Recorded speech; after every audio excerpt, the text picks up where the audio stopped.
बंदो गुरुपद कंज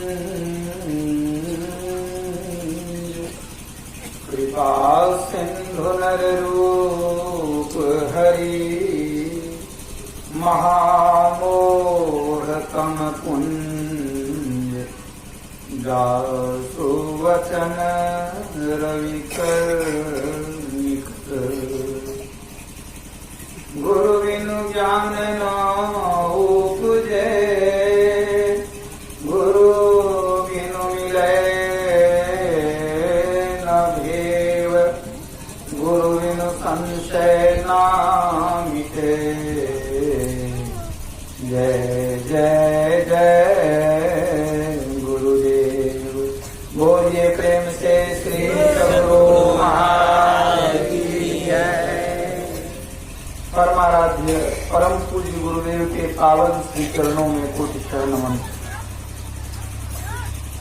मूल मंगलमय साधु समाज, प्रतिष्ठित ग्रामवासियों, धर्म प्रेमी सज्जनों, माताओं, बहनों तथा प्यारे बच्चों, एक सुंदर प्रसंग सुनाता हूं आप लोगों को। किसी जमाने की बात है, एक राजा था। उसके घर में एक प्यारा सा सुग्गा था। यूं तो सुग्गा कुछ बोलता नहीं था, सिर्फ चैं चैं करता था, लेकिन फिर भी घर के बच्चों को बड़ा प्रिय लगता था। बच्चे लोग उसके साथ खेलते थे। बहुत दिन से सुग्गा था। समय पाकर के एक दिन सुग्गा मर गया। सुग्गा मर गया, पिंजरा सूना हो गया, घर उदास हो गया। तो राजा को अच्छा नहीं लगने लगा। उसने मंत्री को बुलाया, कहा देखो मंत्री, सुगा था तो घर में रौनक था, कुछ तो बोलते रहता था, कहीं से एक अच्छा सा सुगा खोज करके लाओ। जैसे मिले खोज करके ले आओ। मंत्री निकला सुगा खोजने, कहीं मिला नहीं। चावल दाल खरीदना हो तो कोई खास दुकान में जाते हैं तो वहां पर मिल जाता है, लेकिन सुगा अगर खरीदना हो तो कोई खास दुकान तो है।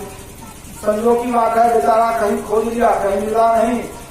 सोचा कि राजा वाली बात है, एक काम किया है, सुगा में मिलेगा तो बड़ा दुखी हो जाएगा। बहुत दुखी है पूरा परिवार का लोग, सुना लगता है घर। घूमते घामते चलते चलते चले गए दूर मंत्री। एक महात्मा जी का की कुटिया की, कुछ चेला लोग रहते थे वहां जब गए तो देखते हैं कि यहाँ सुगा है। एक सुगा उनकी कुटिया में रहता था। महात्मा जी को निवेदन किया कि महाराज ये सुगा हमको चाहिए। कहा क्यों चाहिए? यहाँ भी है तो बहुत कुछ बोलता है। अरे महाराज ऐसे ऐसे राजा बहुत दुखी है, पूरा परिवार दुखी है, बच्चे लोग बड़े दुखी हैं, तो आपकी कृपा हो जाए, सुगा दे दीजिएगा तो उनके घर में रौनक हो जाएगी। आग्रह किया तो महात्मा जी कहते चल ले जाओ, जब राजा वाली बात है, दुखी है, अगर हमसे राजा का कुछ उपकार हो जाए तो ले जाओ। देते हैं सुगा। दे दिया सुगा। सुगा ले आया। ये भी सुगा देखने में बढ़िया था। अब जब दिन बीत गई, रात हुई, जैसे सुबह हुई तो सुगा बोलना शुरू किया। एकदम ब्राह्म मुहूर्त में, सूर्य उगने के पहले, हरिओम हरिओम। ब्राह्म मुहूर्त बीत रहा है, उठो उठो उठो। ये मनुष्य शरीर सोने के लिए नहीं है, भजन करने के लिए है।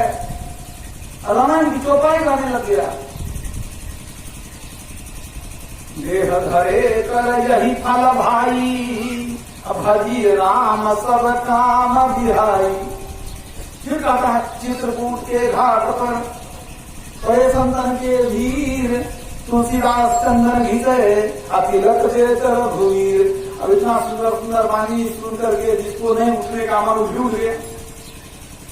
मनुष्य सोने के लिए नहीं मिला है, ग्राम मुहूर्त में सोना ठीक नहीं है। उठो उठो, हरिओम हरिओम करना शुरू किया, सब उठ गया। अब धीरे धीरे उस सुगा के अंदर जो गुण था पता चलने लग गया कि जब मतलब बैठ करके गीता का श्लोक बोलने लग जाए भगवान कृष्ण की तरह, कभी रामायण की चौपाई, कभी भजन गाने लग जाए कभी साहब का, घर के लोग बड़े आनंदित हुए। ऐसा सूगा, ये तो सूगा नहीं है, ये लगता है कोई संत महाराज पर आ गए, जो संत से लाभ मिलना चाहिए। सुबह उठा देते हैं ये भक्ति भजन करने के लिए, अब दिन भर में संत वाणी सुनाते हैं, ये तो लगता है संत महाराज है।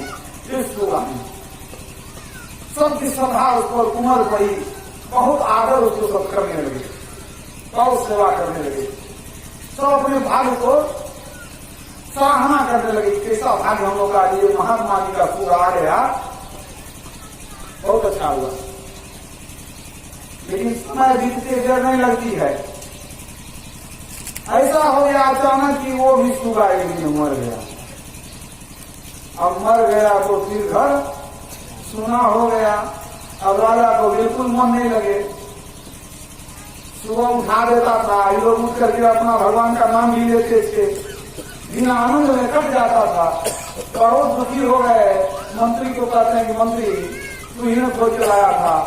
महाराज खोज के तो लाए थे, बड़ा परेशानी, बहुत परेशानी उठाए थे, तब महात्मा जी के पास हम पाए थे। कहने कहीं से खोज के लाओ, दोबारा मंत्री चले। ये जो सूगा मर गया, ये जो संस्कारी सूगा था, तो राजा ने उसके मरने पर भंडारा दिया। इतना ही नहीं, राजकीय ध्वज को झुका दिया, राजकीय शोक मनाया। जैसे कोई आदमी प्रतिष्ठित मर जाए, राजकीय शोक मनाया, उसके नाम पर मैंने जो कुछ क्रियाकर्म करना चाहिए उसको किया, भंडारा किया, दान दिया, शोक में ध्वजा को भी झुका दिया विधिवत, जैसे कोई बहुत सम्मानीय पुरुष हो। इतना कुछ किया था। अब मन बिल्कुल नहीं लगे तो कहा मंत्री को दूसरा सूगा खोज के लाओ। खोजते खोजते खोजते खोजते कहीं सूगा नहीं मिला। अंत में एक कसाई के यहाँ गया तो वहां भी एक सूगा देखा, लटका हुआ। सूगा को गौर से देखा मंत्री, देखा ये सूगा बड़ा बढ़िया है, हित कुछ अच्छा है। कहा भाई कसाई, इस सूगे की काम है, इसको जो ले जाना है राजा के यहाँ। कहानी सुना गया कि वहां सूगा मर गया है, राजा परेशान है, खाने लगता है। तो सूगा एक रखते हैं एक में, तो तुम इस सूगा ले लो, देगा कि नहीं देगा? कसाई कहा कि हम आपके राज में रहते हैं, राजा कुछ मांगेगा तो नहीं देगा, हमारी औकात है, हमको तो राजा जो मांगेगा सब देना पड़ेगा, घर द्वार भी कहेगा तो नहीं दे देंगे, सूगा कौन बड़ी बात है। कहा तो कुछ लेगा? कहा नहीं मालिक हम कुछ नहीं लेंगे, ले लेंगे सूगा। कहा तू सूगा पाया कहां से, जरा बता दो हमको, कि सूगा तू कहां से लाया? अरे क्या ठिकाना नहीं मरेगा तो फिर राजा कहीं खोज के लाओ, जरा हम भी पता कर लेते हैं सूगा तू पाता कहां से लेता है, तो हम भी वहीं से ले लिया करेंगे। कहे तो ही तो एक सूगा तेरे पास है, नहीं मरेगा फिर कहां से लेंगे हम? हमारा सूगे की कोई दुकान है तो वहां से मिले सूगा मिलेगा? कर लिया कहां से? काले क्या बता रहे हैं, एक शिकारी था बहेलिया, पेड़ पर से सूगे का बच्चा जो है उतारा था, घोसला था, अब 2 बच्चा मिला। कहा तो दूसरा कहाँ है? कहा दूसरा मेरे पास है। तो दूसरा एक बाबाजी था वो ले गया था, दूसरा एक बाबाजी का ले गया था, ये हम पैसा लेके खर्च, दूसरा हम लिए। तब मंत्री को याद आ गई, अरे वो जो महात्मा एक कुटिया बना के रहता है वही कहा। तब समझ गया उसी का जुड़वा भाई है, और मन खुश हो गया। तब न देखने में ये जैसा है, अब अच्छा और दूसरा मिले नहीं मिले, राजा भी खुश हो जाएगा, उसी का जुड़वा भाई है, एक ही जैसा है, बड़ी अच्छी बात है। इस सूगा को ले गया राजा, कई दिन के बाद फिर सूगा मिला था, देखने में खूब गौर से देखा, वैसा ही चोंच, वैसा ही वैसी ही पंख, सब कुछ वैसा ही, बड़ा अच्छा, खुश हो गया, खिलाया पिलाया। रात हुई, जब सुबह हुई किसको लगा कि फिर जगाएगा, जगाया जरूर, लेकिन थोड़ा लेट से। अब सूगा कहता क्या है? हरिओम नहीं, रामायण की चौपाई नहीं, कहाँ का सूगा था तो आप समझिए रहे हैं। कहता हरामी का बच्चा अभी तक सोया है, उठा नहीं। सुबह सुबह क्या कहता है, हरामी की औलाद अभी तक सोया है, अभी तक सोया है। क्या बोलता है, राजा बन गया है। राजा को ही कहता है, क्या बोलता है, राजा है तू, जल्दी से जाओ मेरे लिए लाओ अंडे, नहीं तो पीछे से पड़ेंगे डंडे। तो हम कहा सुहा करता, मेरे लिए लाओ अंडे, नहीं तो पीछे पड़ेंगे डंडे। राजा को क्रोध आग बबूला हो गया। क्या बोला, कहता है क्या, फिर कहता हरामी का औलाद। जैसे कहा तो राजा तो आग बबूला हो गया, वो क्या किया, गुस्सा में पिंजरा खोला, सिर पकड़ के मचोड़ दिया, मार के फेंक दिया उसको। दोनों सुगा भाई था ना। एक जो मर गया, राजकीय सम्मान, राजकीय शोक, झंडा झुका दिया, उसके नाम पर भंडारा किया, राजकीय सम्मान के साथ विदा किया, क्रियाक्रम किया, उसके लिए रोया सब परिवार कि संत महाराज चले गए हमारे यहां से। एक आया तो गर्दन मरोड़ के फेंक दिया उसको। क्यों, कारण क्या, दोनों तो सुगा ही था, दोनों एक ही माँ बाप का पैदाइश था ना। अंतर क्या था, संगत से गुण होत है, असंगत से गुण जात, बांस फांस और मिश्री एक संग विकास। मिश्री के ढेला में बांस का टुकड़ा भी रहता है और धागा भी रहता है, वो ही कीमत में बिकता है सब। संगति में देखिए, संगति से क्या असर होता है, कदरी सीप भुजंग मुख, स्वाति एक गुण तीन, जैसी संगति कीजिए तैसो ही।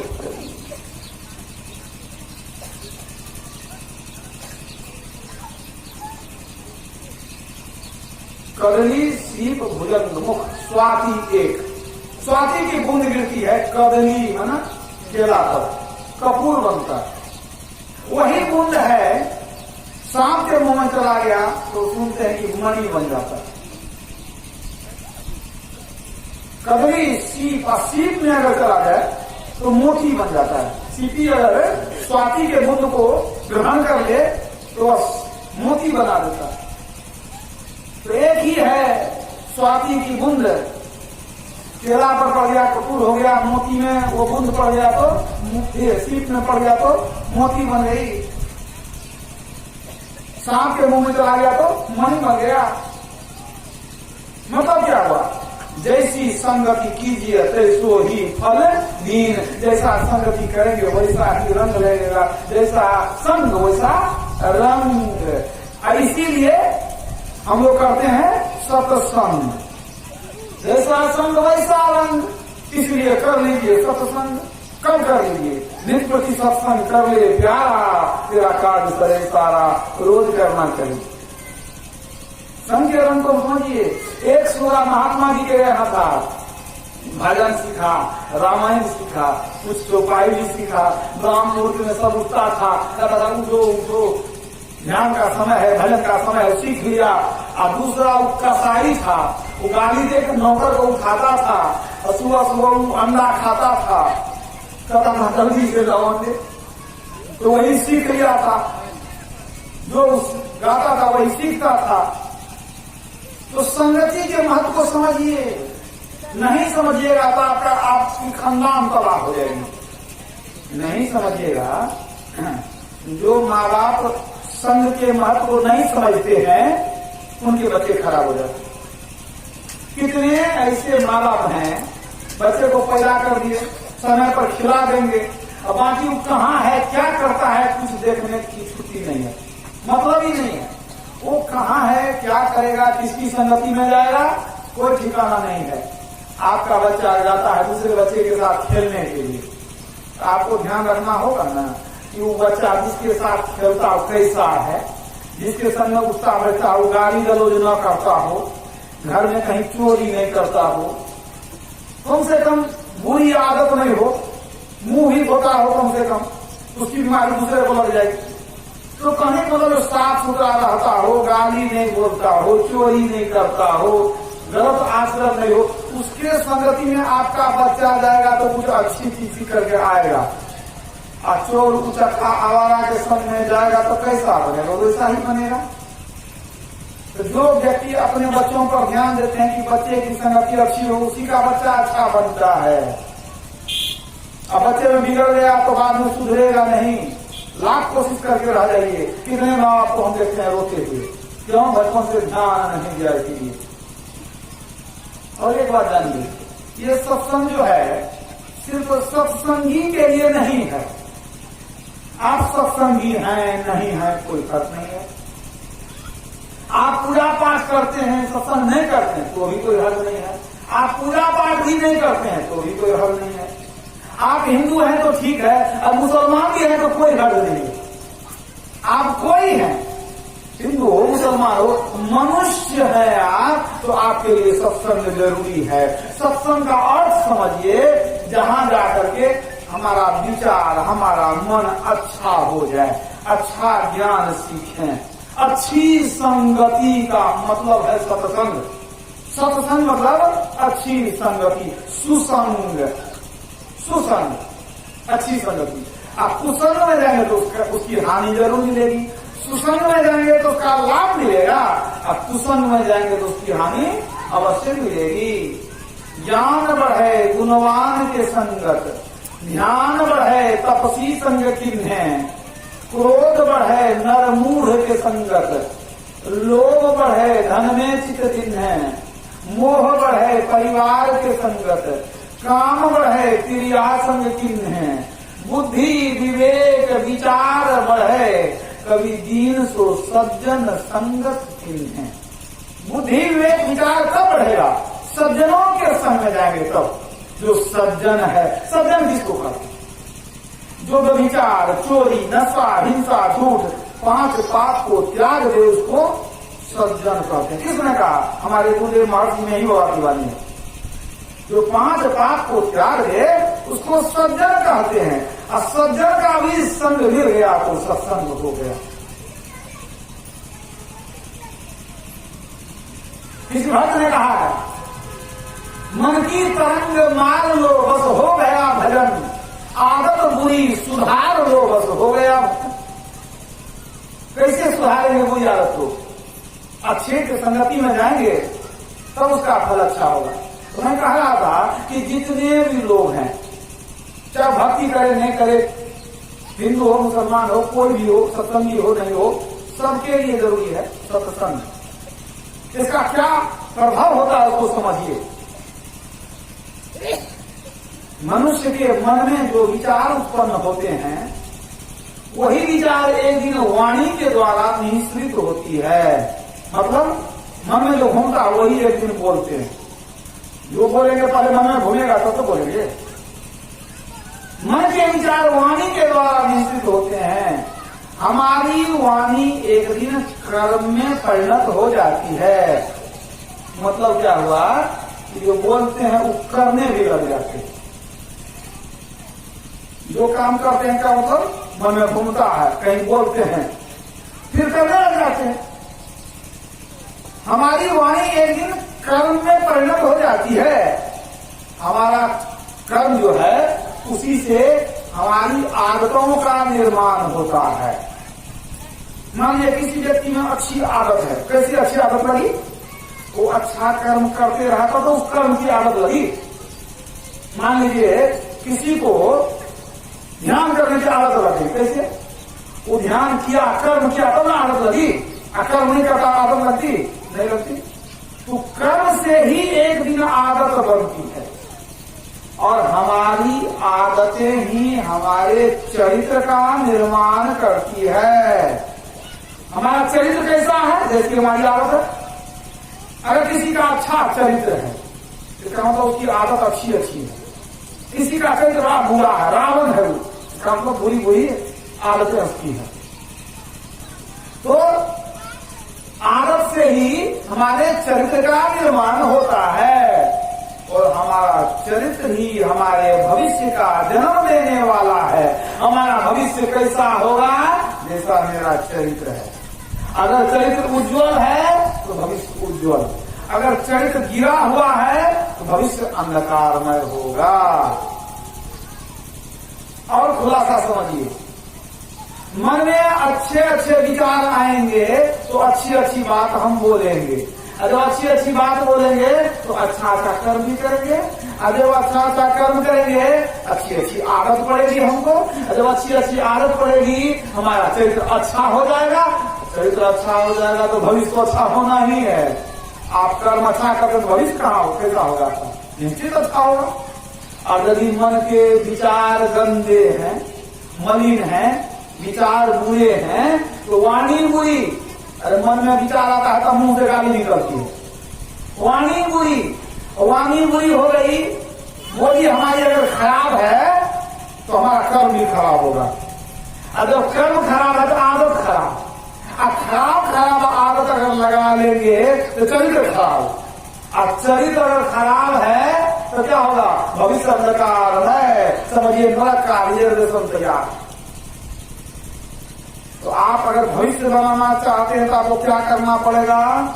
मन के विचार को ठीक करना पड़ेगा। इसीलिए अंग्रेजी में कहावत है, as you think so shall you become.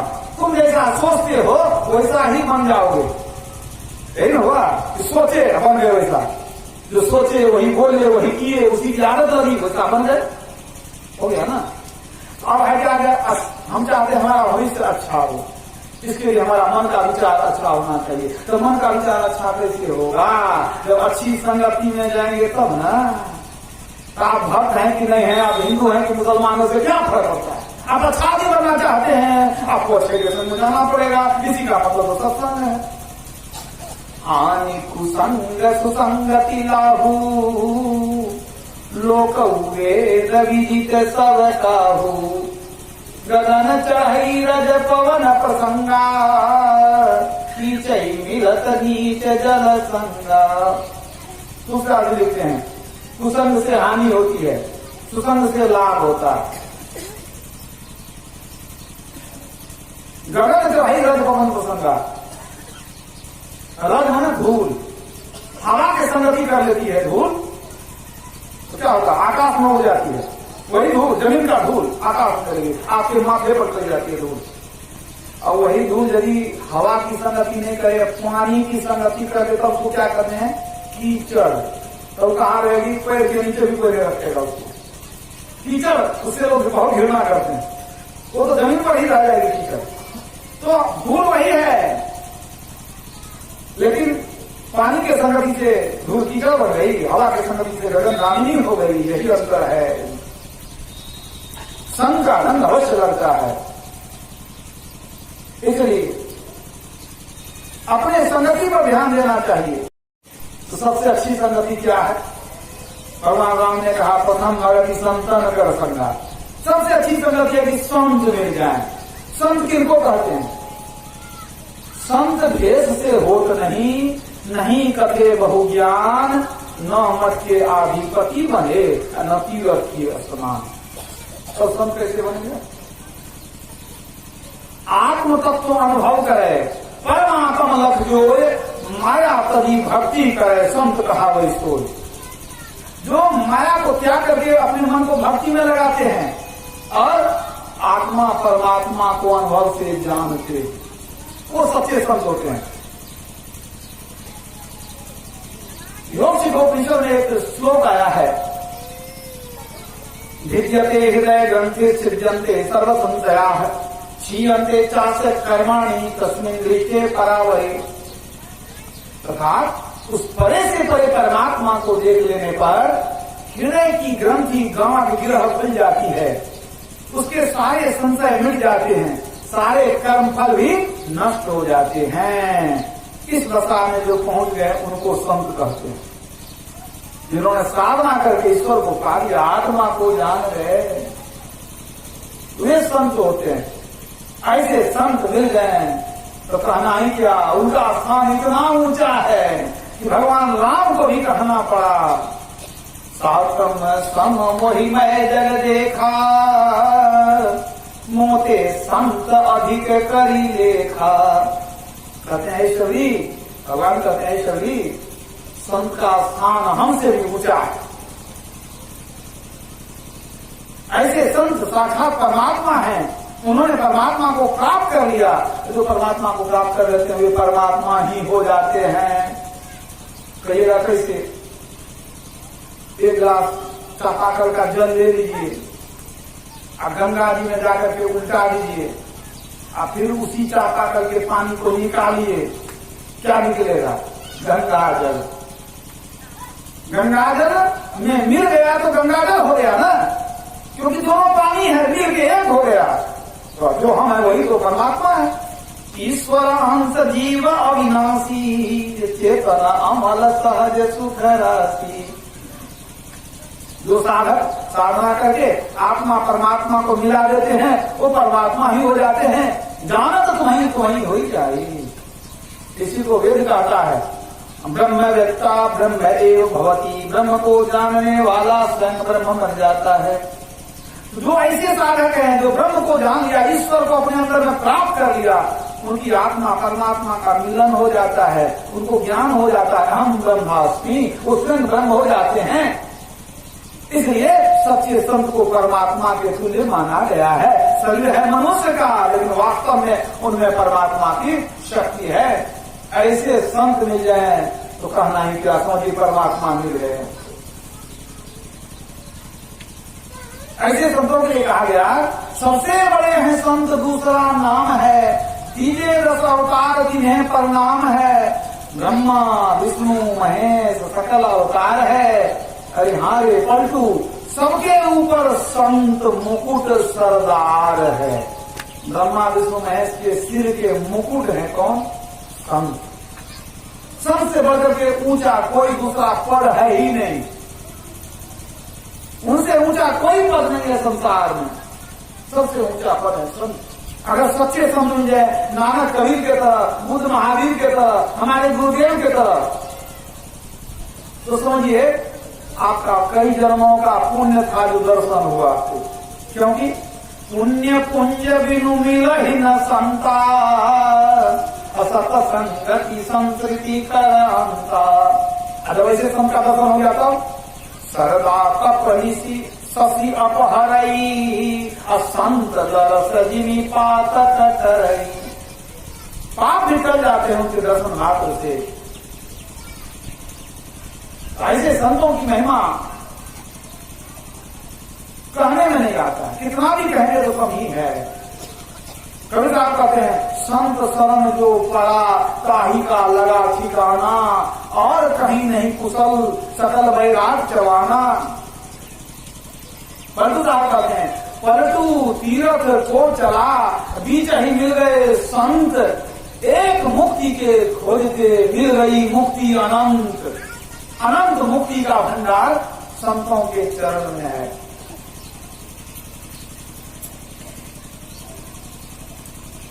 तो ऐसे संतों का मिलना भी आसान नहीं है, बहुत पुण्य जमा होगा तब ऐसे संत मिलेंगे।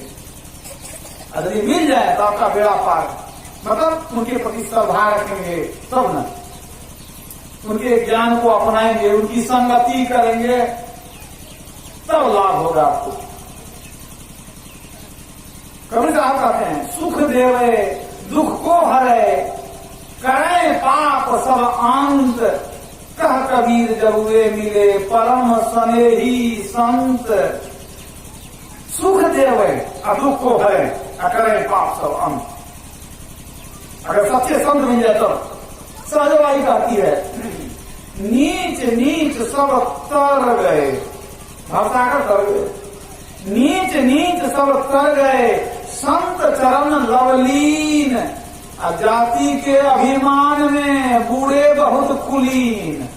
जो जाति के घमंड में रह गए वो भवसागर में डूब गए। अब जिन्होंने संत के चरण को पकड़ लिया वो भवसागर पार हो गए। सहजवाई कहती है यही बात तो तुलसीदास जी कहते हैं। संत संग अपवर्ग कर, कामी भवतर पंथ, कहि संत कवि कोविद, श्रुति पुराण सदग्रंथ। संत संग अपवर्ग कर, अपवर्ग में क्या? मुक्ति। संतों का संग कर लेंगे तो मुक्ति में जाएंगे। वास्तव में संतों के संग के बिना मुक्ति मिलती नहीं है। जावाद श्लोक उपनिषद कहता है, मोक्ष द्वारे द्वारपाला चत्वार परिकीर्तिता क्षमो विचार संतोष चतुर्थ साधु संगम। मोक्ष के द्वार पर 4 द्वारपाल हैं, सम विचार संतोष और साधु संग। बिना साधु संग किए कोई मुक्ति नहीं पा सकता। इसलिए भगवान राम ने भी कह दिया प्रथम भगति संतर्क संगा। भगवान शिव ने भी कह दिया गिरिजा संत समागम समन लाभ कछुआन। अभिनु हरि कृपा न हो सो वही वेद पुराण। भगवान शिव कहते हैं, हे पार्वती, संसार में सबसे बड़ा लाभ क्या है? साधु संतों का संग करना। संत समागम समन लाभ कछुआन। कौन कर रहे हैं? भगवान शिव। उनको तो कहना चाहिए ना, गिरजा शिवलिंग पूजन समन लाभ कछुआन। तो नहीं कहते नहीं, सत्संग से बढ़कर के लाभ दूसरा नहीं है। सत्संग से ज्ञान मिलेगा और ज्ञान से आपको मुक्ति मिलेगी। बिनु सत्संग ज्ञान नहीं उपजे, करले कथन हजारे। ब्रह्मानंद खोज गुरु पूरा उतरो भवजल पार रे। बोलिए श्री सद्गुरु महाराज की जय। बिना सत्संग के ज्ञान कहाँ मिलेगा आपको? स्कूल कॉलेज के ज्ञान से मुक्ति होने वाली है। वहां तो बड़ी बड़ी डिग्रियां लेकर के आप आगे चले जाते हैं, लेकिन ये भी पाप नहीं छूटता। बड़ी बड़ी डिग्रियां वाले हैं, देखिए जो जितना बड़ा घोटाला करते हैं, वो बड़ा बड़ा पोस्ट पर पढ़े लिखे हैं कि अनपढ़। सोचिए, जितना बड़ा बड़ा अपराधी है समझिए अभी तो पढ़ा लिखा ही होता है। बाहर के ज्ञान में यही है। तो सत्संग में आएंगे, जीवन पवित्र हो जाए। सठ सुधर ही सतसंगति पाई, पारस परसी पुधा तु सुहाई। मज्जन फल देखिए तत्काला, काट हो ही पिक बकऊ मराला। व्यक्ति का मन पवित्र कैसे होगा? कहाँ भी तीर्थ में नहा लीजिए, कहीं भी जाकर के आपका मन पवित्र नहीं होगा। और सत्संग में आएंगे तो आते आते मन पवित्र हो जाता है। मतलब पाप कर्म धीरे धीरे लोग छोड़ देते हैं। तीर्थ में नहाने से व्यक्ति का मन शुद्ध नहीं होता है, याद रखिए। दूसरा भी कहते हैं, अंतर मलिन विषय रस अति, तन पावन करिए पखारे। मरई न उड़ग अनेक जतन बल्मीक विविध विधि मारे। कहते हैं अंदर में मन जो है बड़ा गंदा है। आप तीर्थ में जाकर के शरीर को नहाते हैं तो क्या मन शुद्ध होगा? मन पवित्र नहीं होगा। उदाहरण देकर के कहते हैं, मरई न उड़ग, उड़ग मन सांप। कहते हैं सांप दिल में घुस गया, मिट्टी को पीटते रहिएगा तो सांप आएगा। मिट्टी के अंदर में सांप जो घुस गया दिल में, तो मिट्टी को कितना भी पीटेंगे तो सांप मरने वाला नहीं है। उसी तरह बाहर कितना भी धो करके नहा लेंगे, अंदर का मन पवित्र नहीं होगा। तो मन को कैसे पवित्र करेंगे? सत्संग में आकर के ही मन पवित्र होता है। सत सुधर ही सत्संगति पाई, रत्नाकर भयानक लुटेरा हत्यारा डकेश था। सत्संग करते करते वाल्मीकि ऋषि हो गया। सोचिए संगति का क्या प्रभाव है? किसी भी तीर्थ में शक्ति नहीं है कि आपके मन को पवित्र कर दे। इसलिए पूज्यपाद संतसेवी ब्रह्मन जी महाराज कहते थे कि तीर्थ के जल से शरीर की पवित्रता होती है, सत्संग रूपी जल से मन की पवित्रता होती है, और ध्यान के द्वारा आत्मा की पवित्रता होती है। इसलिए उन्होंने भी कहा, करो सत्संग नित भाई, सुधारो आचरण अपना, न भूलो जग प्रपंचों में यहाँ कोई नहीं अपना। यदि सच्चे संत मिले तो बहुत बड़ी बात है। अगर सच्चे संत नहीं मिले, आत्मज्ञानी पुरुष नहीं मिले तो क्या करेंगे? किसी अच्छे साधु महात्मा के पास जाएंगे, उनका संग करेंगे। वो भी आपको संत की वाणी सुनाएंगे, शास्त्र की वाणी सुनाएंगे, ज्ञान की बातें आपको सुनाएंगे। यह भी सत्संग है। अभी कोई संत है कि नहीं यहाँ नहीं कह सकता हूँ, लेकिन साधु महात्मा है, शास्त्रों की वाणी हम लोग सुनते हैं, यह भी सत्संग है। ये तीसरे दर्जे का सत्संग है। इसी सत्संग को करते करते पुण्य बनेगा तो एक दिन सच्चे संत मिल जाएंगे, और सच्चे संत मिल गए तो बहुत लाभ होगा, उसकी तो कोई गिनती नहीं है कितना लाभ होगा। तो सुधार के लिए हम संतों के पास जाते हैं। हमारे अंदर जब तक सुधार नहीं होगा तब तक हमारा उद्धार संभव नहीं है। उद्धार में मुक्ति वो कैसे होगा? जब सुधार होगा तब उद्धार होगा, और सुधार मंदिर में जाने से, तीर्थ में नहाने से होने वाला नहीं है। सुधार होगा सत्संग जाकर के। यहाँ आने से सुधार क्या होगा? यदि आप पापी हैं, सत्संग करते करते आप पुण्य आत्मा हो जाएंगे। यदि आप अधर्मी हैं, सत्संग करते करते आप धर्मात्मा हो जाएंगे। यदि आप दुराचारी हैं, सत्संग करते करते आप सदाचारी हो जाएंगे। ये सत्संग की महिमा है। एक छोटी सी घटना सुनाता हूं, कबीर साहब के जमाने की बात है। कबीर साहब रहते थे काशी में, नजदीक में ही एक वेश्या ने जमीन खरीदा, वहां धीरे धीरे महल बना लिया। पहले क्या पता कबीर साहब को कौन घर बना रहा है, वो रहने लग गई। अब उसके यहाँ तो नाच गाना होता था, लोगों की भीड़ लगने लग गई। अब कबीर साहब को बाधा होने लग गई, सत्संग भजन में बहुत दिक्कत होने लगी।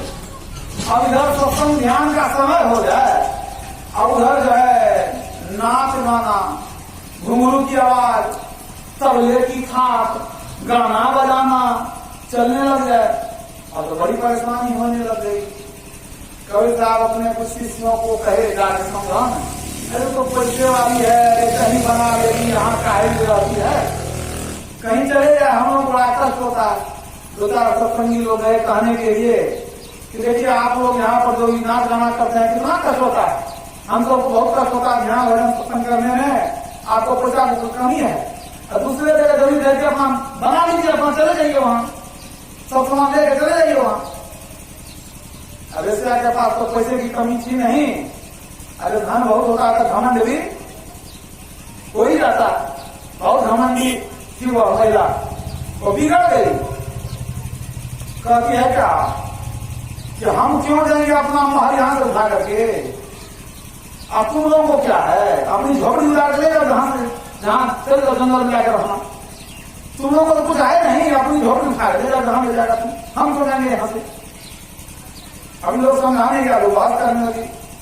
अब इन लोगों को लगा कि इन लोग के चक्कर में कौन पड़ेगा, मास लोग इसका साथी सब है, मारपीट करेगा, क्या करेगा। ये लोग एकदम गर्म हो गया वो कि तुम ये लोग यहां से भाग जाओ, हम कहीं नहीं जाने वाले हैं, हमको तो कष्ट नहीं है तुमसे, तुम ही को कष्ट है तो पूरा भाग जाओ, हम क्यों जाएंगे। बेचारे लोग आए कल चार खाने के लिए, वो तो मानती नहीं है, कहती है तू ही लोग अपना झोपड़ी उड़ा के ले जाओ, हम क्यों जाएंगे, हम कहीं जाने वाले नहीं।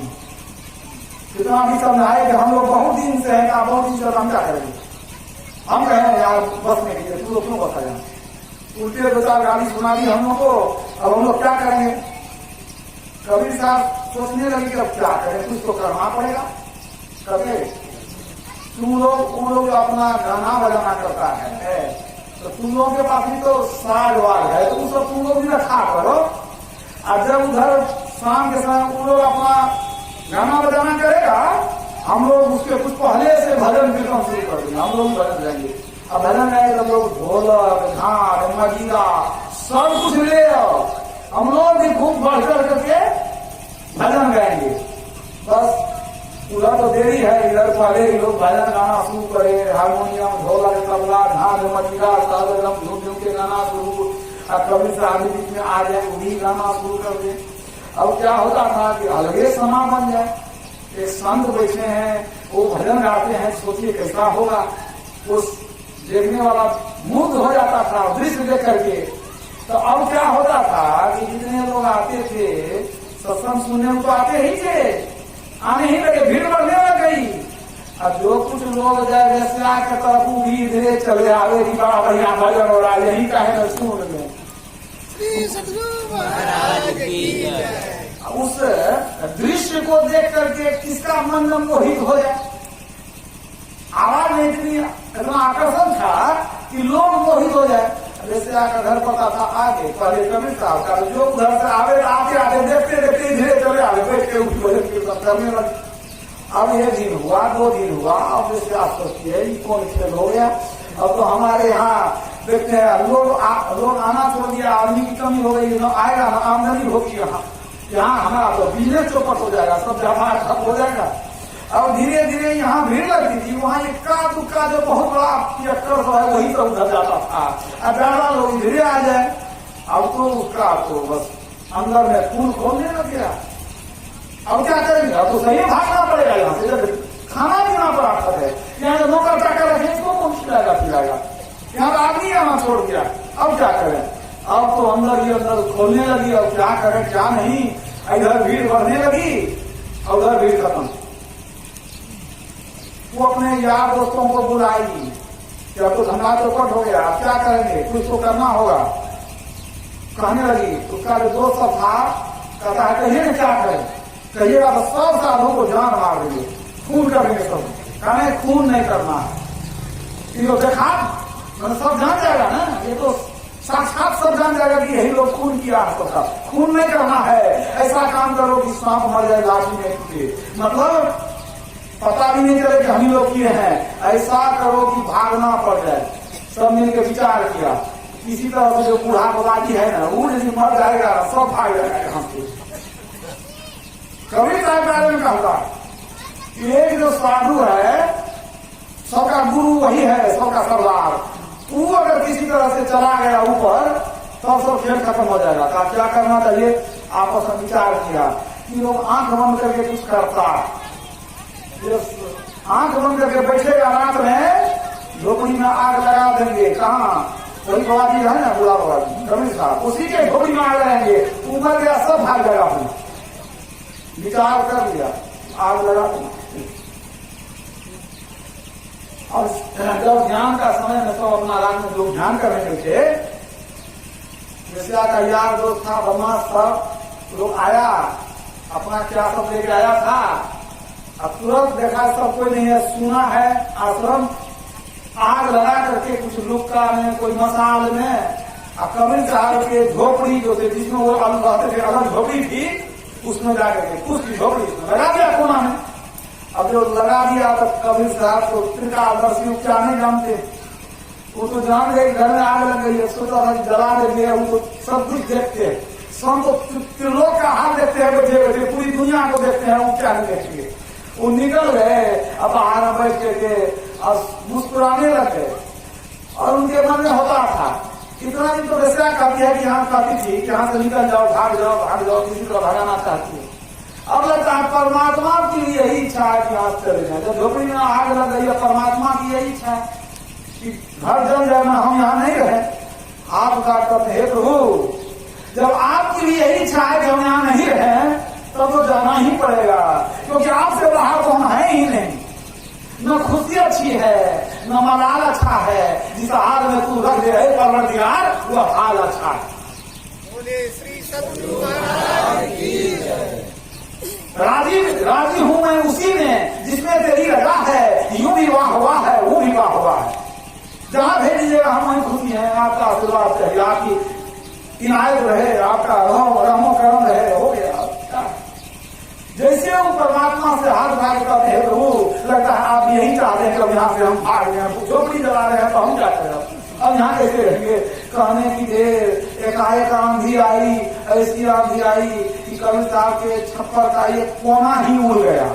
ऐसा हुआ कि जितने दूर तक आग लगी थी वही कोना उड़ गया, अब बाकी सब ठीक है। अब आग लगा हुआ जो कोना उड़ा, ऐसा उड़ा जो उड़ करके गया, वो 3 मंजिला मकान के ऊपर बैठ गया। वो जो था ना आग का टुकड़ा, वो कहाँ गया, वेश्या के कोठा पर, समझ गए कि नहीं। अगर वहां गया तो वहां लाटना शुरू हो गया, इधर थोड़ी सी बूंदाबूंदी बारिश हुई, इधर आग खत्म, झोपड़ी की आग खत्म। अब पूरा आग उड़ करके महल पर जो गिरा, तो अब आग महल में लग गई, चारों तरफ हाहाकार मच गया। जैसे घर में तो बहुत कुछ था, नौकर चाकर बुलाई गई, आग लगी, सामान निकालो, सब सामान को निकाल निकाल के बाहर में फेंकना शुरू किया।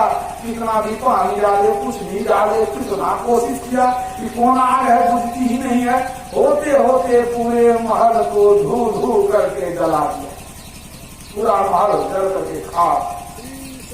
महाराज इधर झोपड़ी, इधर सब ठीक है, कोना उजड़ के चला गया और कुछ नहीं, और सब ठीक है। अब जब बेस्या देखती है कि महल हमारा जल गया, झोपड़ी कैसे बच गई, आश्चर्य की बात है। मन ने सोचा कि अब जाके तो देखना पड़ेगा, ये कौन महात्मा, कोई जादू टोना भी जानता है, चाहे कोई तांत्रिक है, ये क्या है, ये तो जरूर खुराफात है, कुछ किया है जरूर। हमारा महल कैसे जला दिया, छोड़ेंगे नहीं, जरूर जाएंगे हम। मैंने सोचा कि आज तो फैसला करके रहेंगे, हमारा महल कैसे जला दिया। बेस्या आई, दो चार नौकर चाकर को लेकर के आई, मतलब झगड़ा करने के लिए आई, हमारा महल के क्यों जलाया। आई तो कबीर साहब तब तक अंदर चले गए थे, दो चार सत्संगी लोग थे, सेवक लोग थे, और कहने लगी कि तुम लोग हमारे महल में आग लगाए हो। इन लोगों ने कहा कि हम क्यों लगाए थे महल में, वास्तव में लोग तो लगाया था। कहता तू हम बाबा के झोपड़ी में, हम लोगों के झोपड़ी में तू आग लगाई, आग तो तू लगाई हमारे झोपड़ी में। इतने दिनों तक आग नहीं लगी, आज आग लगी। तरफ से कहता है एक ही बात, ये कहता है कि तू आग लगाई, वो कहती है क्या तू आग लगाया। अब दोनों तरफ से एक ही बात, दोनों तरफ से एक ही बात। तुम्हारी लड़की है, तुम्हारी लड़की है। बात बढ़ने लग गई, जब बात बढ़ने लगी तो कभी साथ रहा कि हमको निकालना पड़ेगा। कहे कि हमारा सेवक लोग बहुत बर्दाश्त किया, कहीं लोग भीड़ में तो मुश्किल हो जाएगा, तो उनको निकलना पड़ेगा। कहते हैं निकल गए, कहते हैं शांत रहो, क्यों झगड़ा करता है तुम लोग। वैसे कहती है देखिए आपका चिराग हमारे महल में आग लगा दिया। आई कहता है नहीं बाबा, अरे इसी का जो है सब आदमी से मिल करके झोपड़ी में आग लगाया, हम लोग आग लगाई, यही आग लगाई है। और कहते नहीं यही आग। अब दोनों में बात बढ़ने लगी तो कम साहब बताए, कहते हैं चुप हो जाओ तुम दोनों। अरे न तुमने आग लगाई न हमने आग लगाई। अब सबको आश्चर्य की बाबा क्या करते हैं, न तुमने आग लगाई न हमने आग लगाई, तो आग फिर आई कहां से। सब देखने लगे कवि साहब को, तो कवि साहब हंसते हुए कहते हैं न तुमने आग लगाई, जैसे आग कहते हैं, न तुमने आग लगाई न हमने आग लगाई, अब दोनों के यार ने अपनी अपनी यारी निभाई। दोनों के यार ने अपनी यारी निभाई, मतलब मुझे जैसे आग कहते हैं कि तुमने आग नहीं लगाई, तेरे यार ने लगाई। सही बात है, हमने आग नहीं लगाई, मेरे यार ने यारी निभाई। वैसे आपको ज्ञान हो गया, ये इनके कहने का मतलब है कि तूने लगाई, तेरे यार ने लगाई, और मेरे तेरे दोनों के यार ने अपनी अपनी यारी निभाई। इसका मतलब इसका भी कोई यार है जो हमारे महल में आग लगा दिया, ऐसा कौन यार है। आश्चर्य की बात, महल में आग लग गई, तब तो अब तो घबरा गई। कभी हमारा तो आपका यार कौन है, कहाँ रहता है बता दीजिए। तो हमारा यार आपके घर में आग लगा दिया, तो आपका यार हमारे घर में आग लगा दिया, आपका यार कौन है। तो कभी साहब कहते हैं न पल बिछड़े पिया हमसे, न हम बिछड़े प्यारे से, उन्हीं से नेह लागी है हमन को इंतजारी क्या। जो बिछड़े हैं प्यारे से, भटकते दर बदल फिरते, हमारा यार है हमने हमन को बेकरारी क्या। हमारा यार है हमने, हमारा यार कहीं बाहर नहीं रहता है, हमारा यार हमारे अंदर रहता है। सोचिए कौन यार है, परमात्मा की कृपा हुई है। कहते हमारा यार है हमने, बाहर में नहीं है, हमारा यार हमारे भीतर में है। इसको ज्ञान हो गया कि इनका यार तो परमात्मा है, ईश्वर है। जब ईश्वर से इनकी दोस्ती है, इनका हम क्या बिगाड़ सकेंगे। जाको राखे साइया मार सके नहीं कोई, अब बाल न माता कही सके जो जल्दी कोई। इसका का मन बदल गया कि हम तो आदमी के बल पर कूदते हैं, ये तो परमात्मा इनके यार है, इनका कौन कुछ बिगाड़ सकता है। ऐसा मन बदला, ऐसा मन बदला कि पश्चाताप करने लगी कि हमको क्षमा कर दिया जाए, बहुत बड़ी गलती हमने किया है आपके साथ। आज से हम तौबा करते हैं, कोई भी गलत काम नहीं करेंगे। आज से हम सारे पापों को छोड़ दिए, आप कृपा करके हमको शरण में ले लीजिए। उसका मन बदल गया, शरीर बदल गया, आचरण बदल गया, कर्म बदल गया, पूरा जीवन बदल गया। कबीर साहब के शरण में आ गई वो भी बाद में पवित्र हो गई, दीक्षा लेकर के ध्यान भजन करने लग गई। देखिए सत्संग से क्या लाभ होता है।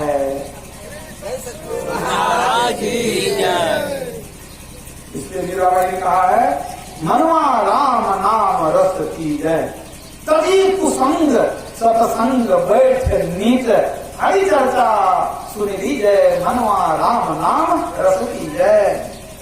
हमारे गुरुदेव कहते हैं, सतजन सेवन कर नित सत्संग गति करना, वचन अमीय ध्यान श्रवण करी चित्त में धरना, मनन करत नहीं बोध होए तो पुनि समझी जाए, असमुझी बोध जो होए रानीतासन कर ली जाए। मतलब सज्जनों की सेवा करो, साधुओं की सेवा करो, संतों का संग करो, कुछ ज्ञान सुनो, ज्ञान सुन करके अगर समझ में नहीं आ रहे तो फिर पूछो, अगर समझ में आ जाए तो उस बात को जीवन में उतारो। सच्चे संतों की संगति करनी चाहिए। जो सच्चे संत हैं वो आपको ज्ञान देंगे, आपके कल्याण का मार्ग बतलाएंगे और आपका उद्धार निश्चित है। जिसको हम लोग संत कहते हैं, मुसलमान भाई उसी को फकीर कहते हैं। फकीर कैसे लिखते हैं? फे काफ ये और रे 4 अक्षर से। फे का होता है फाका माने उपवास। जो फकीर होते हैं कभी कभी उपवास नहीं करते। फे काफ, काफ से संकेत है कनायत, कनायत मतलब संतोष। जो सच्चे साधु फकीर होते हैं संतोषी होते हैं। फे काफ ये से यादे इलाही, परमात्मा को याद करना। और रे से रियाज माना अभ्यास। क्या अभ्यास? मराकबा का अभ्यास। ध्यानाभ्यास करो ससुर ही चाकर दृष्टि बनाई हो। सच्चे संत लोगों को ठग करके धन नहीं जमा करते हैं। उधर समाता अन्न ले, तनहि समाता चीर, अधिका संग्रह ना करे ताका नाम फकीर।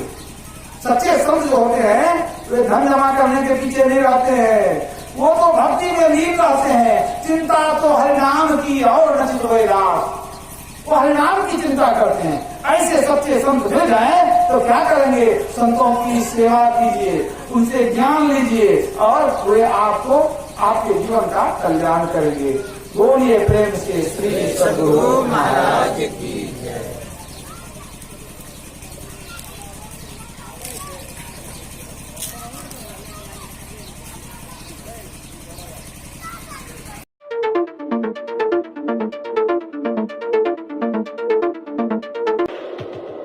Subscribe now and press the bell icon.